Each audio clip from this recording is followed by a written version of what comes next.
Silverwood Park is a center for the arts and the environment located in St. Anthony, Minnesota. Silverwood is part of the Three Rivers Park District.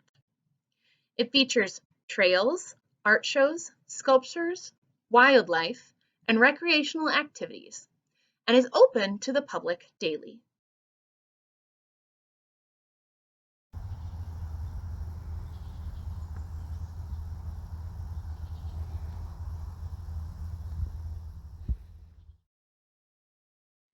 This is Silverwood Park's Dyer's Garden. A dyer's garden is a place we grow plants in order to create natural dyes or colors for fabric or fibers.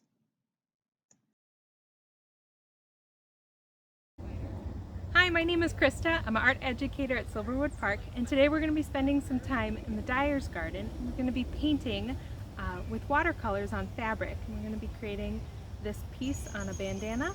Here are a few examples of what we can create today. I've watercolored this little bag. You can spruce up a little gift bag.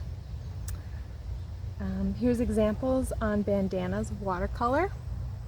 So we're going to be drawing inspiration from the dyer's garden with all the flowers and colors that we can find here.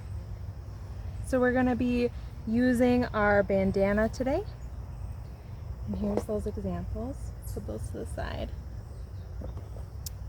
So we have our blank bandana. We're going to be using, we'll need a water dish, some brushes, and our watercolor palette. We're going to be using liquid watercolor today. So we're going to start by, I'm going to use my number 5 brush. I'm going to start off small. When we're watercoloring on fabric, the water tends to bleed, and so we just want to practice with how much water. This example I used just barely, just a little bit of water, so it didn't bleed as much, just a little bit in the centers. So the first thing you want to do is wet your brush, and then I'm going to start with my green stems and leaves. I'm going to mix my colors, get some of that, maybe some yellow. Okay, I'm liking that color.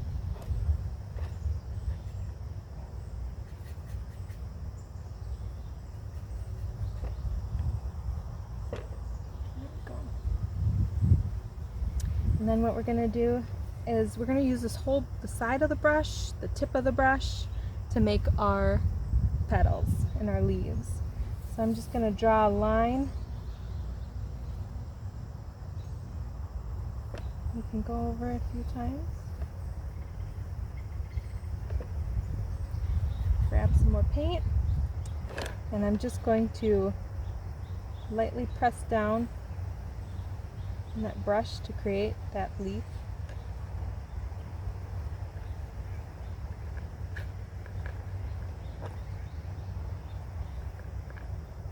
Do the same thing on the other side.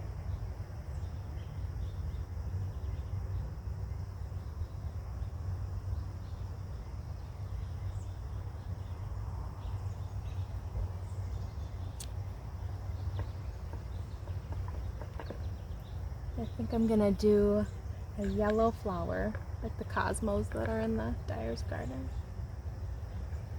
And then again, you're just going to start lightly and push down.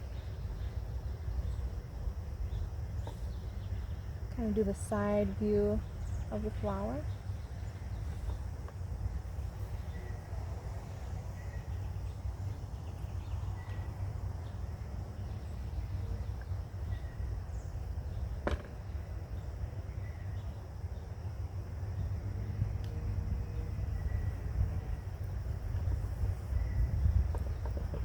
Maybe I'll go in and add some orange for the center. Mix a little bit of red and yellow.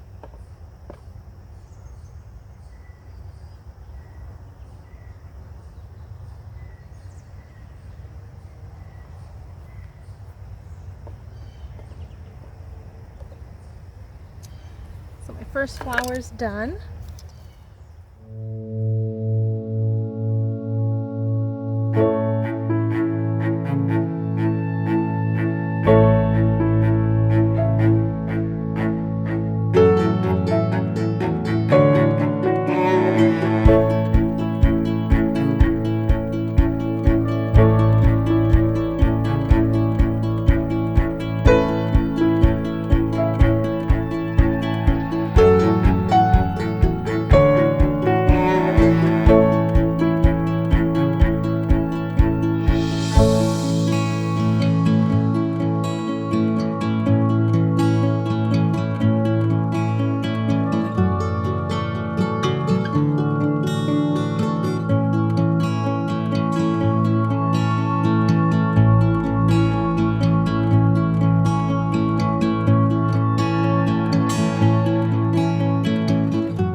Go in and add a bigger brush. So this is an oval brush.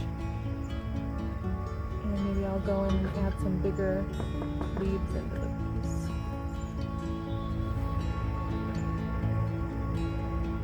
I'll leave a big brush stroke.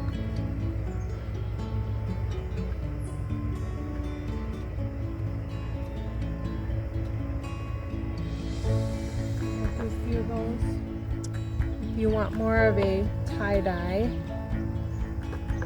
and the colors bleed a little more, I also use a sponge.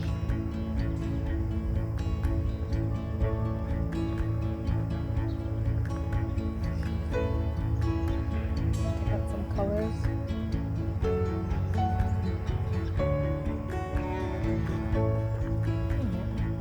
So then you're left with, you can finish this whole bandana, or it can be a napkin, or this can be used for anything you'd like.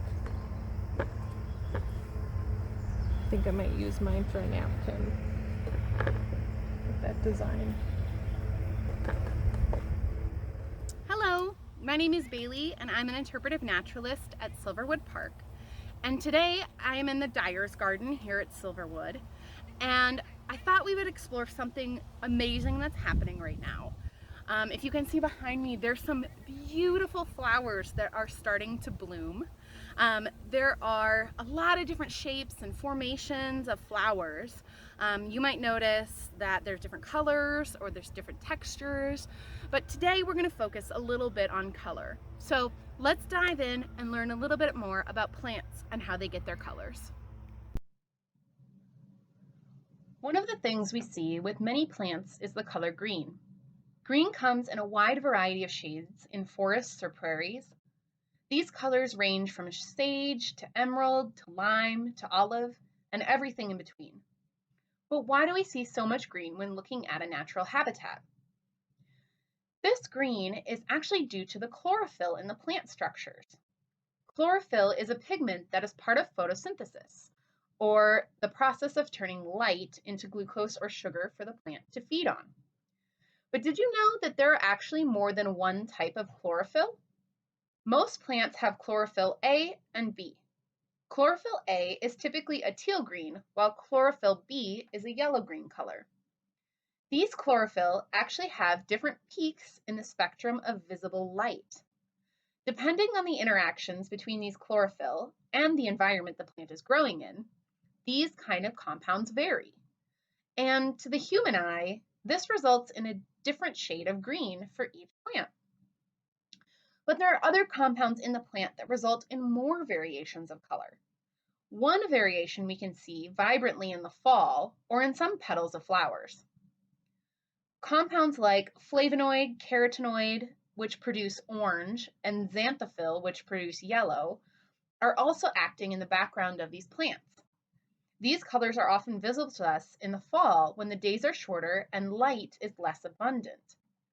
Chlorophyll production is based on the amount of light a plant is receiving.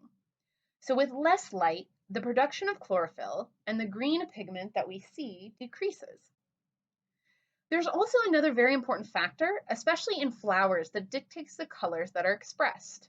This is called pollinator pressure. This refers to the pressure that insects, birds, butterflies, and other pollinators project onto flowers. Since most animals can see in different light spectrums than humans do, they see things differently. For example, we might see a flower that looks like this, while a butterfly or insect might see a flower that looks like this. If a pollinator is attracted to a particular flower, both the pollinator and the flower benefit. The flower is pollinated, and the insect receives a tasty meal of nectar or pollen. So if you are a flower, you would want to ensure that you look attractive to a pollinator.